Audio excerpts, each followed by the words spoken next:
안녕하세요. 수험생 여러분, 전성화입니다. 자, 2차 민법 해설 두 번째 시간입니다. 자, 첫 번째 시간을 통해서 어느 정도 감을 잡으셨습니까? 아, 사례가 이렇게 나오는구나. 답안을 쓸 때 이렇게 써야 되는구나. 자, 그렇습니다. 여러분, 이건 본 강의가 아니에요. 여러분, 필기할 것도 없고요. 예, 이건 어차피 여러분에게 제공되는 강의일 테고, 또 여러분이 부담 없이 들으시면 됩니다. 그죠? 그러니까 뭐든지 제가 쫙 이렇게 40을 넘어서 이렇게 뭐 얼마 안 됩니다만 저도 젊습니다만 이렇게 살아보니까 또 제가 옛날에 고시 공부할 때 왜 실패했는지 근래는 보인다는 거죠. 그렇죠? 예. 항상 모든 일에 마찬가지입니다. 너무 과한 욕심은 부담을 주고 부담은 일에 대한 도전을 약화시킵니다. 여러분 기분이 아주 쫀득쫀득 말랑말랑해야 돼요. 아시겠죠? 지금 막 이 문제를 제가 해설하면서 여러분 예를 들어 걔 해제 효과 몰라? 몰라도 괜찮아요. 아 지금 모른다고 내일 시험 치는 거 아닌데 왜 지금 모른다고 여러분 자책합니까? 자책할 필요 없습니다. 그냥 아 이렇게 하면 되는구나. 그렇게 별게 아니구나. 이렇게 낮게 보세요. 민법은 낮은 거야. 이렇게 보세요. 그죠? 세상살이 별게 없습니다. 지나고 보면 여러분 만약에 고3 때 한번 지금 생각해 보세요. 고3 때 생각하면 고3 때 정말 짜증나고 힘들어요. 그렇죠? 하지만 지나고 보니까 아유 그래 어떻게 지나갔네. 그래 어떻게든 지나가긴 지나갑니다. 그죠? 그러니까 여러분 지나가서 보면 예쁜 추억이 될 수 있어요. 뭐 그게 돌리고 싶지 않은 추억이 될 수도 있어요. 하지만 어쨌든 지나가긴 한다는 거예요. 그죠? 그러니까 여러분들이 너무 지금 현재에 매몰될 필요 없어요. 여러분이 제가 이 자료 갖다 놨잖아요. 이 자료를 이렇게 눈에 가까이 보면 흰 것은 글씨, 아니, 흰 것은 종이요, 검은 것은 글씨요. 이거밖에 없어요. 근데 멀리 떨어져 놓고 보면 아 이게 이 말이구나 알 수 있잖아요. 여러분 지금 여러분이 목도하고 있는 접하고 있는 상황에서 약간 한 발자국 떨어져서 보세요. 그러면 조금 여유가 생깁니다. 어쨌든 사는 게 힘들고 공부가 힘드니까 여유가 없으면 안 됩니다. 아시겠죠? 자, 그런 여유를 가지시면서 약수령 문제를 보도록 하겠습니다. 두 번째 나오는 게 이제 수급인이 재료 전부를 조달한 경우에 완성물의 소유권 귀속 문제. 자, 이것이 바로 제작물 공급 계약이라고 합니다. 이게 사실은 제가 여러분에게 조금 죄송하게 생각하는 점이죠. 지엽적인 논점에서 재규제 없는 건 아닙니다. 있습니다. 판례도 소개했습니다. 하지만 조금 부족했다 이 말이죠. 그렇죠? 제작물 공급 계약. 자, 이 제작물 공급 계약이라는 거 이런 거죠. 이게 도급에서 일단 나옵니다. 주소가 도급에서 나와요. 도급은 뭐예요? 갑이라는 사람이 을에게 어떤 결과를 만들어 줘야 되는 게 도급입니다. 그렇죠? 자, 이 도는 도달이라고 생각하시면 돼요. 도달. 어떤 결과에 도달해야 되는 채무. 이걸 우리가 그래서 뭐라고 그러냐면 결과채무라고 합니다. 결과채무. 알겠죠? 이 대표적인 결과채무인 도급과 비교되는 것이 수단채무겠죠. 수단채무는 과정을 강조하는 거예요. 과정. 그죠? 자, 이것은 바로 의사의 진료 의무. 의사의 진료 채무는 의사가 완치시키지 않으면 무조건 채무 불이행인가요? 그건 아니에요. 그죠? 의사가 의술 법칙을 적용해서 최선을 다했다면 괜찮습니다. 어떤 건지 아시겠죠? 그러니까 대표적으로 건물 완공 같은 게 그래요. 그럼 이제 건물 완공을 부탁한 사람이 도급인이고 그것을 부탁받는 사람이 수급인이죠. 그렇죠? 그렇게 이러한 경우에서 이제 도급에서 문제가 되는 거예요. 그러니까 약수를 쓸 때 쓸 말이 없으면 제작물 공급계약은 대강 여기 정의 나와 있잖아요. 수급인이 재료를 전부 조달해서 완성하는 것을 제작물 공급계약이라고 합니다. 근데 그걸 이제 바로 쓰면은 쓸 말이 없다 싶으면 어떻게 하냐면 첫 번째 이제 의 해서 자, 이 수급인이 재료를 전부 조달해서 건물을 완성한 것은 제작물 공급계약이다. 그죠? 근데 이렇게 바로 쓰면 이 두 줄밖에 없어요. 끽해야 두 줄이 끝납니다. 그러니까 자, 도급은 뭔지를 써야 돼요. 그리고 도급에서 재료를 도급인이 조달하는 경우가 있고 수급인이 조달하는 경우가 있다. 그 중에서 수급인이 조달하는 경우가 바로 제작물 공급계약이다. 이렇게 쓰면 된다고요. 여러분 쓰실 때. 여러분이 지금 제가 저는 지금 글자 크기를 이걸 10포인트로 만들었습니다. 10포인트로 만들었기 때문에 글씨가 작죠. 그러니까 이걸 늘리면 2장 충분히 넘어가요. 그런데 여러분이 꼭 제 답안처럼 완벽하게 쓰지 않아도 됩니다. 너무 부담을 가질 필요 없어요. 실제 답안에서는 키워드가 또 목차가 얼마나 잘 드러나고 정확한가가 문제예요. 아시겠죠? 예. 그래서 이 도급이라는 걸 쓰고 그 중에서 수급인이 재료를 전부 조달하는 것을 제작물 공급 계약이라고 한다. 이렇게 의 쓰면 돼요. 무슨 말인지 아시겠죠? 그러니까 이럴 수 있잖아요. 도급인이 재료를 주면서 야 이거 한번 건물로 완성해봐 이렇게 할 수도 있지만 야 네가 재료 조달해서 네가 한번 완성해봐 이럴 수 있단 말이죠. 그죠? 그러면 이 첫 번째 논점은 그것이고 두 번째 논점은 이것을 자, 두 번째 논점은 이것을 어떻게 바라볼 것인가. 첫 번째는 의했습니다. 두 번째는 법적 성질이에요. 자, 법적 성질은 뭐냐? 이것을 어떻게 바라볼 것인가의 문제예요. 즉, 자, 이게 도급이 맞아? 이런 말이 있다는 거죠. 즉, 대체물일 때, 완성물이 대체물일 때, 부대체물일 때에 따라 달라요. 완성물이 대체물일 때는 매매고, 부대체물은 도급으로 보는 게 우리 판례의 견해입니다. 대체물이면 다른 걸로 바꿀 수 있다는 거죠. 그럼 매매예요. 즉 수급이 다 만들어서 파는 거하고 똑같다 이 말이에요. 자 보세요. 여러분 여기 지우개 하나 있다 그죠? 지우개 하나 있어요. 제가 지우개를 어떤 사람한테 부탁했어요. 이 지우개 하나 만들어 주세요. 그러면 결국 그 사람이 만들어 놓은 걸 사는 거하고 달라요. 같아요. 다르죠. 같죠. 예. 그러니까 결국 부탁해서 그 수급인이 전부 재료를 조달해서 내가 그 사람한테 물건을 넘겨받는 거나 수급인이 만들어 놓은 걸 사는 거나 가게에서 물건을 사는 거나 똑같단 말이에요. 그러니까 대체물일 때는 법적 성질이 매매예요. 매매하고 똑같다는 거죠. 그 다음 부대체물일 때는 법적 성질이 도급이에요. 그러니까 다른 걸로 바꿀 수가 없으니까 일반적으로 사올 수가 없으니까 오직 그 수급인이 만들어 놓은 거에 중요한 측면이 있으니까 도급으로 본다는 거죠. 제가 이 해설 자료도 썼습니다만 실질적으로 이 두 가지 차이에서 중요한 점은 뭐냐면 이제 제가 여기서는 그런 목차를 구분하지 않고 그냥 한 줄을 띄웠습니다. 근데 여러분은 예를 들면 1번하고 두 번째 2번에 그 실익이 있을 거 아니에요. 여러분 실익. 항상 우리 법학에서는 어떤 거와 다른 것을 구별할 때 실익이 반드시 있습니다. 그 실익은 뭐냐? 담보 책임 때문에 그래요. 자, 물건을 넘겨받았어요. 도급인이. 넘겨받고 보니까 물건에 하자가 있네? 그럼 하자가 있으면 이 하자를 어떻게 해결할지의 문제가 담보 책임이에요. 우리 민법에서는. 그럼 이 하자의 해결 관련된 담보 책임이 매매 같으면 매매 담보 책임 규정을 적용하고요. 도급 같으면 도급의 담보 책임 규정이 적용된다는 거죠. 그래서 그 점이 차이가 있습니다. 그 다음 세 번째는 소유권 귀속이죠. 그렇죠? 자, 이 소유권 귀속은 어떻게 바라볼 것이냐 이 말이에요. 잘 보세요. 갑이 을에게 부탁을 했어요. 건물 한 채를 좀 지어주세요. 부탁했어요. 그럼 이제 을이 건물을 지었어요. 그러면 건물을 지으면 원래 우리 민법에 신축의 법리라는 게 있어요. 신축을 하면 항상 신축자 소유입니다. 신축자가 이걸 처음으로 취득한다? 원시 취득이라고 그래요. 이건 등기가 필요 없습니다. 187조 민법의 187조에 따라서 등기 없이도 얘가 원시 취득자가 됩니다. 얘가 소유자라는 거예요. 원래 우리 민법은 부동산 같은 경우는 등기를 해야 됩니다. 그런데 이 경우는 등기 없어도 된다 이 말이에요. 무슨 말인지 아시겠죠? 그래서 이 사람이 을이 소유권을 취득하는 거예요. 그렇죠? 그러니까 그런 학설이 하나 나오겠죠. 신축의 법리를 따라서. 두 번째는 야 원래 도급의 목적이 뭔데? 도급의 목적은 도급을 위한 게 아니냐. 그러면 설령 을이 재료를 조달하고 완성했다 해도 누구 거라? 도급인 거라고 보는 학설이 있겠죠. 근데 여러분 어떤 게 조금 땡기십니까? 어떤 게 빡빡 땡겨옵니까? 이게 맞겠죠. 이게 땡기는 분도 있어요. 그 땡긴다 해도 괜찮아요. 그죠? 그렇게 땡기는 분도 있으니까 그런 학설을 주장하는 교수님도 계신 거죠. 그렇지만 판례는 이걸 더 땡겼나 봐요. 판례. 그래서 대법원은 이렇게 된다는 거예요. 수급인이 소유권을 원시 취득한다는 겁니다. 아시겠죠? 단 특약이 있을 때 예외예요. 단 당사자 간에 특약이 있어요. 특약이 있어요. 특약이 있는 경우는 예외입니다. 그럼 특약이 있는 경우는 뭐예요? 아무리 수급인이 재료를 조달하고 네가 건축을 완성한다 해도 무조건 도급인 소유를 한다. 이렇게 했다면 그럼 도급인 소유가 되는 거예요. 항상 채권법은 임의 규정이에요. 이거 당사자 의사 표시로 배제할 수 있습니다. 아시겠죠? 자, 정리합니다. 제작물 공급 계약이라는 건 뭐예요? 제작이라는 단어가 힌트예요. 제작, 완성한다 이 말이죠. 스스로 만든다, 조달한다는 거. 근데 재료를 스스로까지 조달하는 걸 원래는 제작물 공급 계약이라고 하는 거예요. 그러면 이게 어떤 의미가 있을까? 그게 뭐예요? 법적 성질의 논의예요. 대체물일 때는 매매, 완성물이, 부대체물일 때는 도급. 그렇죠? 그럼 소유권 귀속은 어떻게 되는데? 신축의 법리를 강조하면 수급인 귀속설. 도급인 위한 거니까 도급 본질을 강조하면 도급인 귀속설. 근데 판례는 어떻게 본다? 그렇죠. 신축의 법리를 강조했다 이 말이죠. 됐습니다. 그 다음 이제 세 번째 약소령이 주택임대차 보호법상의 묵시의 갱신이죠. 자, 이 묵시의 갱신을 한번 보겠습니다.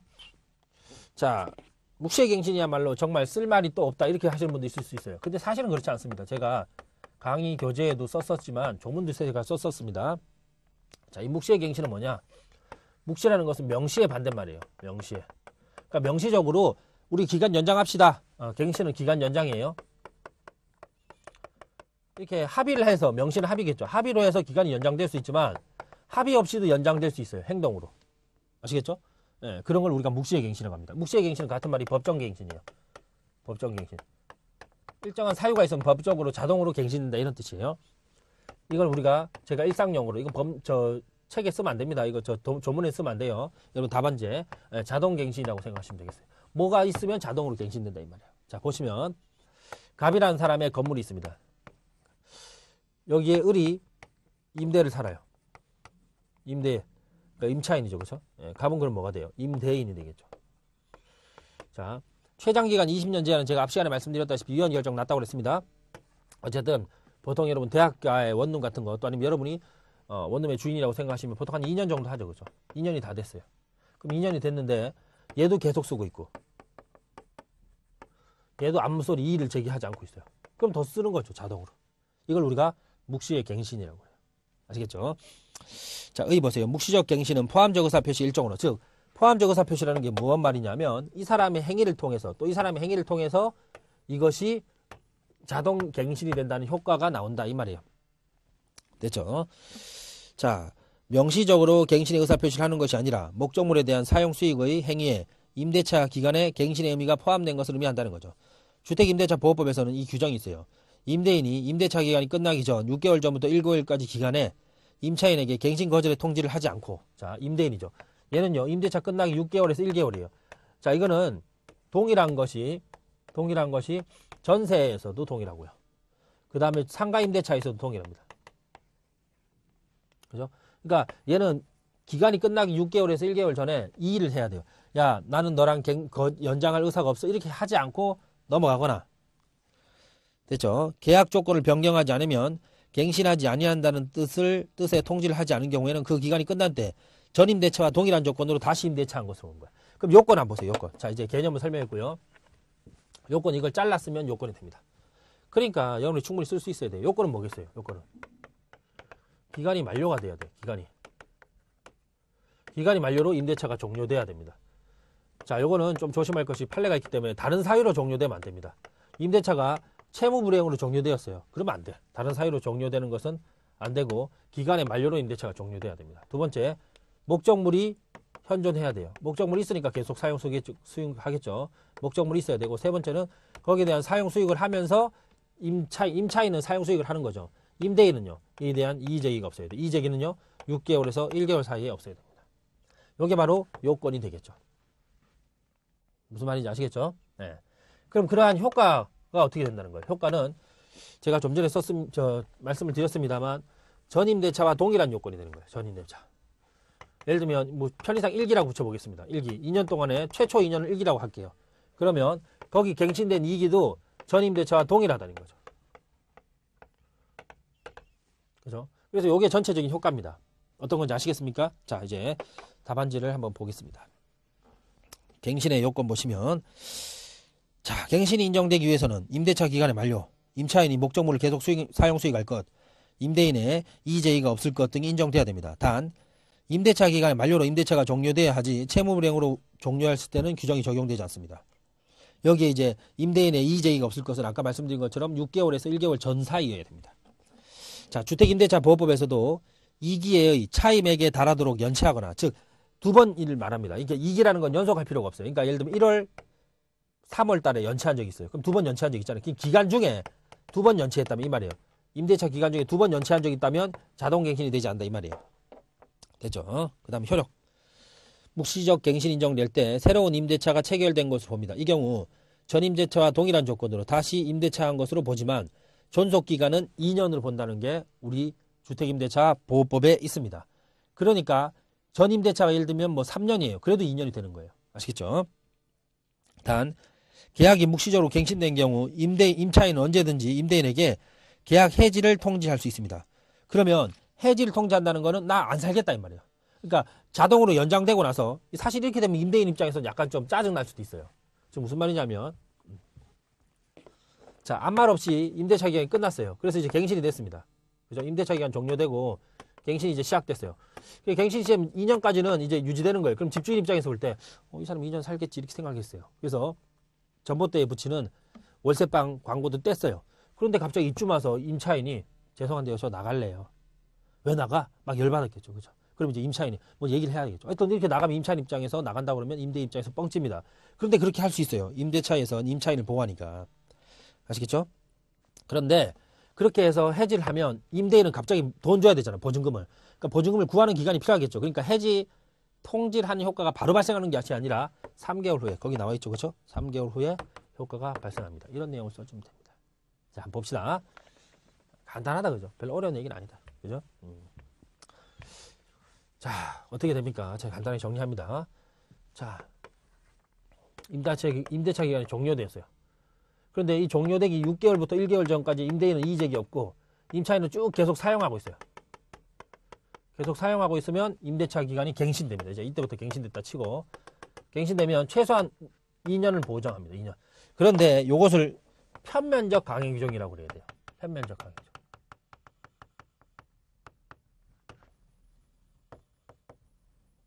그럼 편면적 강행 규정이 뭐냐? 한쪽 사람한테만 유리한 규정이에요. 즉 누구한테? 임차인만. 그죠? 임대인은 2년을 주장할 수 없어요. 임차인은 2년 주장할 수 있어요. 그러니까 제가 아까도 말했지만 갱신이 됐어요. 임차인은 중간에 나간다고 해도 돼. 근데 임대인은 나가라는 소리 못 합니다. 아시겠죠? 자, 이렇게 됩니다. 단 요 중간에 해지 통지를 할 수 있죠. 누가? 임차인이 임대인에게. 그럼 바로 효과 발생한다고? 아니죠. 보증금 준비하는 기간 필요하니까 3개월 있다 효과 발생한다. 자, 이걸 간단히 묵시의 갱신 이렇게 정리할 수 있는 겁니다. 자, 됐죠? 이제 마지막 문제인 위임에서의 수임인의 의무 좀 보겠습니다. 자, 위임이라는 게 뭐냐? 위임이라는 거. 자, 위임은 믿고 맡긴다는 말이에요. 그죠? 임은 맡길 임자입니다.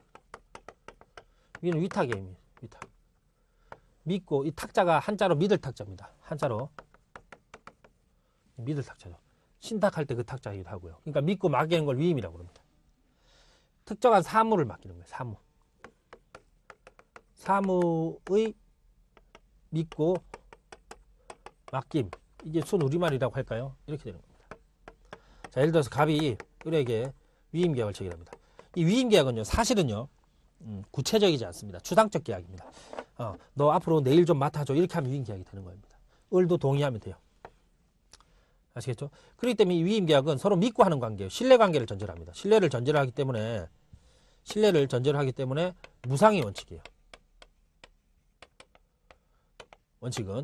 그리고 두 번째는 자, 수임인은 성관 의무가 인정됩니다. 이게 맡기는 사람을 위임인, 맡은 사람을 수임인이라고 합니다. 이 수임인은 가장 중요한 의무가 성관 의무예요. 지금 우리 문제 뭐 나왔어요? 위임에서 수임인의 의무에 대해서 논하시오 이렇게 되어 있단 말이죠. 그러니까 가장 중요한 의무가 성관 의무예요. 성관 의무는 뭐예요? 선량한 관리자의 주의무예요. 요 개념이 좀 어려울 수 있습니다. 이것은 일반인이 주의를 기울이는 정도면 돼요. 그런 일을 맡은 일반인, 그러니까 같은 분야 종사하는 일반인이 주의를 기울이는 정도만 기울이면 됩니다. 아시겠죠? 그럼 이제 구체적으로 일을 맡아준다 그랬어요. 그럼 구체적으로 얘가 예를 들면 갑이 어떤 부동산 하나 팔아라. 그래서 구체적인 특정한 일은 그 다음에 대리권 수요가 되죠. 이게 대리의 문제하고 위임의 문제 차이입니다. 그래서 대리에서 여러분 1차에서 이제 대리를 하셨습니다만 대리에 있어서 위임을 기초관계, 내부관계, 원인관계 이렇게 부르는 거죠. 아시겠죠? 자, 이렇게 수임은 이런 의무가 생기죠. 그럼 이제 그게 가장 중요한 의무고 제가 말씀드렸죠. 계약 강론은 효과가 권리와 의무인데 그때 효과와 관련해서도 주된과 종된이 있다. 그럼 이게 주된 거예요. 그 다음 기타가 있겠죠. 이렇게 됩니다. 한번 보겠습니다.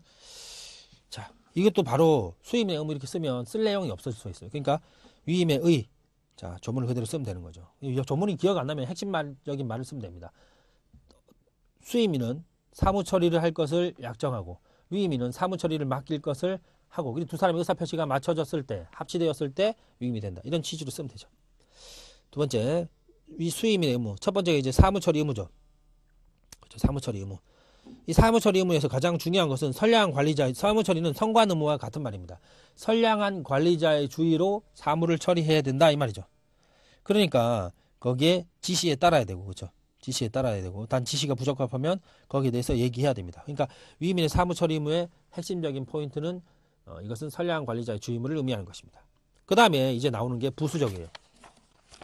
자, 예를 들면 수임인이 일을 시작해서 일을 끝낼 때까지 전체를 다 지배하는 의무가 뭐라고요? 사무 처리 의무.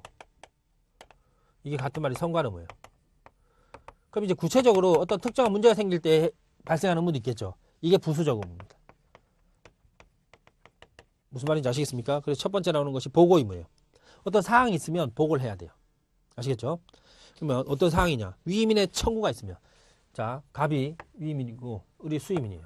갑이 을에게 야, 일 잘 되고 있어 이랬어요. 그럼 우리 진척 사항을 보고해야 돼요.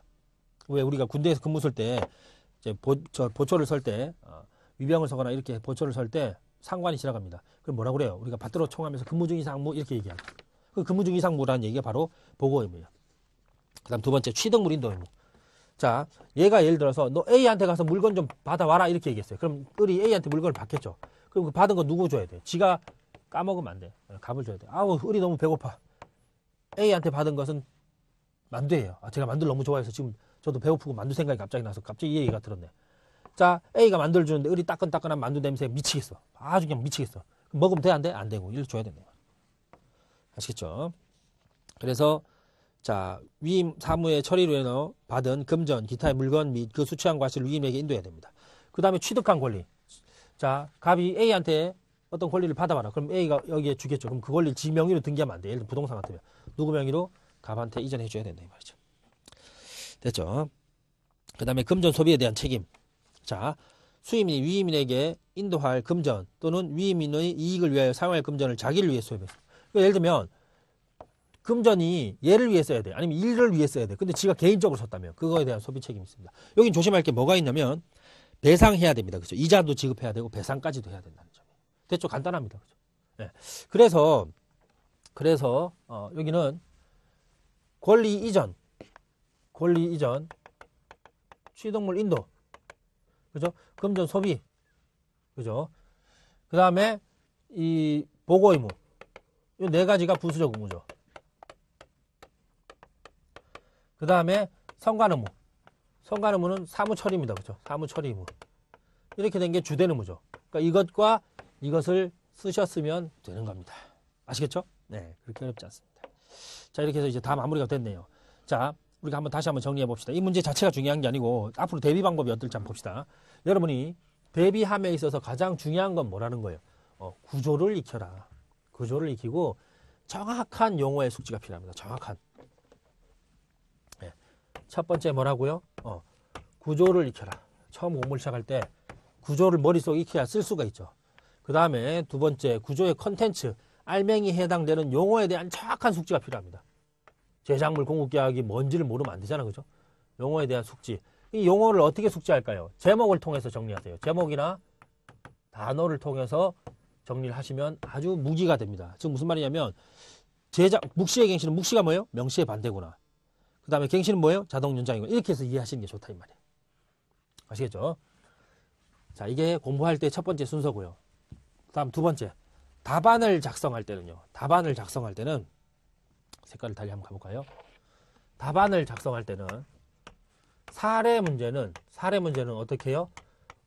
논점의 정리를 쫙 써주고, 그죠? 그 다음에 해당 내용을 쫙 써주면서 마지막에 쓰든지, 각 목차의 마지막에 쓰든지, 아니면 마지막에 따로 뺏어서 검토라고 쓰든지, 또 아니면 사안의 적용이라고 쓰든지, 이렇게 해서 사안과 관련되어 있다는 것을 이렇게 사안은 이 논점이 이렇게 적용될 수 있다는 걸 보여줘야 됩니다. 아시겠죠? 그 다음에 약수령 문제. 약수령 문제는 결국 한 토픽을 딱 뽑아서 써야 되잖아요. 그러니까 이것의 주소를 밝히는 작업이 중요합니다. 주소. 임대차의 묵시의 갱신 같으면 바로 묵시의 갱신에 이렇게 써도 돼요. 그런데 여러분이 쓸 말이 없으면 임대차가 무엇이고 임대차의 기간은 이런 의미가 있는데 그중에 기간의 연장 관련해서 묵시의 갱신이 문제된다 하고 묵시의 갱신을 쓰라고요. 이걸 이제 주소를 밝히는 작업이라고 하는 거예요. 그래서 묵시의 갱신의 요건과 효과를 중심으로 쓰시면 돼요. 아시겠죠? 선생님, 네. 왜 아까는 위임에서는 요건 효과로 안 돼 있나요? 예. 왜냐하면 위임은 의사합치만 있으면 되는 낙성계약입니다. 따로 특별한 요건이 필요가 없어요. 그렇기 때문에 요건 효과를 나누지 않았던 거죠.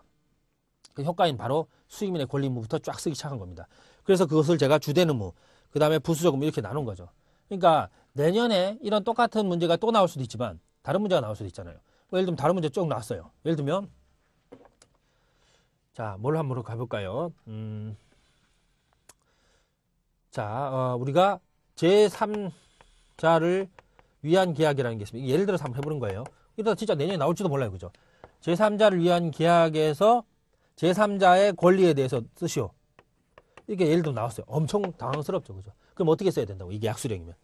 제3자의 권리가, 제3자를 위한 계약이 뭔지를 쓰시고, 그럼 제3자를 위한 계약에 있어서 제3자는 누구인지를 쓰시고, 그 다음에 제3자의 권리가 어떤 건지 쓰고 그 권리를 취득하기 위한 요건과 그 권리의 내용, 효과를 쓰시면 된다. 이 말이에요.